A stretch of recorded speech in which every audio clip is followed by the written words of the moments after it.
овде сме да го искажеме нашиот револт поради неправедното одначување кое УИП сака да не го направи на студентите, односно ретроактивно за 5 години назад, за кое што не сме ниту знаеле, не сме биле соодветно информирани и сега тие отеднаш ни праќаат писма, мејлови дека ние треба да платиме данок врз основа на 5 години назад тоа што сме го работеле во странство.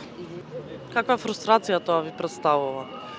Па мислам дека колективната фрустрација на студентите произлегува од тоа бидејќи не се били навремено информирани, немало никаква транспарентност за од страна на институцијата, а освен тоа свесни сме дека постои договор за избегнување на двојно одначување помеѓу Македонија и Германија и тој договор се прескокнува и УИП сака да не одначат врз основа на наши национални договори кои и да речеме да се правно релевантни, сепак ние сметаме дека се апсолутно нефер и неправедни кон студентите, бидејќи навистина се работи за големи суми пари и најголем број од студентите тие суми на пари не може да си ги дозволат сега и ќе треба да преземаат некои субсидијарни мерки како земање кредит, продавање на автомобили, недвижни и слично. Ние доаѓаме од Куманово во име на нашето Здружение Правда за сите. Јас сум Зоран Наковски, председател на тоа здружение.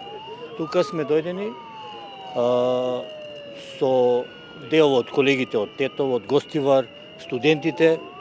Колку сме, толку сме, знаеме дека не сме сите на број, знаеме дека сите се плашат, сите се уценети, притиснати да не излегуваат, али тоа е. Нас ни е битно да ја пренесеме оваа порока.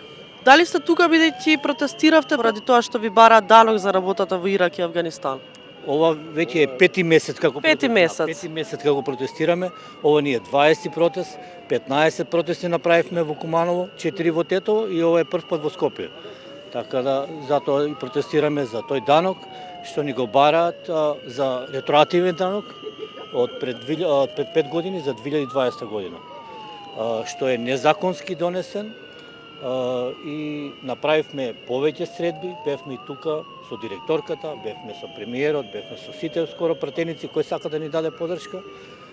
Уште немаме никаков одговор.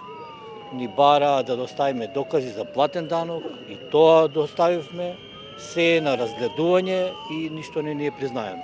Имамо докази, имамо све, фирма е земала од Ирак, донела е УЈП и дале не стиза ништо, и дале немамо никакво известување. Ова е еден од документите што го имаме и покажано и на директорката и на премиерот и поднесена е тужба. Ова е документ од еден од колегите наши што има извадено да 25-та година, има и за 24-та и за 21-та. Сите тие години прашувал дали треба да плати некој данок во УЈП, тие секогаш му издавале овакво решение со 0 пресметки, така да ова е на 9.12.25 година, после 3 дена има добиено решение од 4000 евра данок. Така да имаат многу пропусти направено, и затоа бараме одговорност, оставки и од директорката и од сите вработени таму.